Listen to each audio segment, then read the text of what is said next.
All right, I got that done. That wasn't as bad as I thought it would be. That thing actually, with a pretty powerful sawzall and a good blade, that thing chopped right up and came apart. It was nasty. We hadn't used this hot tub in quite a while. I would say probably a couple years, so it had just been sitting there. And there was no water in it, of course, except just what seemed to kind of seep in there somehow. But anyway, once you start getting it apart, it just stunk in there, and it was moldy, and there was actually mice that had built a nest up in there. I saw a snake skin up in there. It was pretty nasty. I'm actually glad to get rid of that hot tub. We just got to a point where it was just it broke a couple of times, and I replaced parts. And living on a farm, one of the hardest things to do, especially when you're on a well, is to keep all of the levels of that water right in terms of the pH, the acidity, and then all the other parameters that you have to, try to keep right on a hot tub as far as the water is concerned. And I was always fighting it, and it always got to a point where I was just starting to drain it every couple of weeks, and then just re-drain it or refill it again, and not even bother trying to put chemicals in it, because I just could never keep everything straight.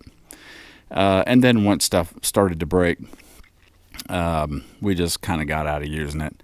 But anyway, I am glad to get that done. This is the second part of the deck project that I needed to get done. Of course, I did the roof a couple of weeks ago. Getting the hot tub chopped up and moved out of here was another part. The next part is going to be to get this gazebo looking thing disassembled and moved to a new location. And all of this is so that I can get out here and start replacing boards, and then eventually in the spring come out here, restain it, and hopefully that'll last me several more years after I do that. But the deck was, or I should say the hot tub over there on that portion of the deck was a big thing that I needed to get done to move towards that goal. So it is done. I've got it all over here in the hey Max.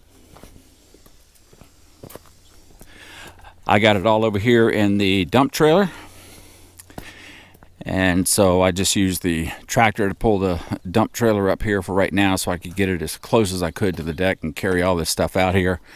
And that hot tub pretty much filled up this 14-foot dump trailer. So I will get it hooked up to the truck here in the next day or so, and we're going to get this thing off to the landfill, and then we'll move on to the next portion of that deck project. So I'm glad to have that done. It actually was not as difficult to chop that up as I thought it was going to be. And so my weapon of choice that I used to chop up that hot tub was a DeWalt Sawzall. This is a little bit more of a heavy-duty one. This is a DW311 that I got. It's a corded one, of course. I have a cordless one, and I use the cordless one just a little bit on it. But with as much sawing as you were going to have to do, all you were going to be doing is just replacing batteries. And now, as far as the blades were concerned, I went with these Lennox demolition blades. These particular ones were made for nail-embedded wood. And, of course, the built stronger Power Blast technology. Hey, kids, you can tear apart anything. So, anyway, that's what I chose to use on this. I got a 5-pack of these. They were about 25 bucks. And I only used one blade on the entire job. And so that blade actually is still in really good shape. It got bent just a little bit because I hit some things that I wasn't expecting in there, but the teeth on that all still look great. So I tore apart an entire hot tub with just one blade. So that's, I would say that is a that's a pretty good blade. You know, depending on what job it is you're getting ready to do.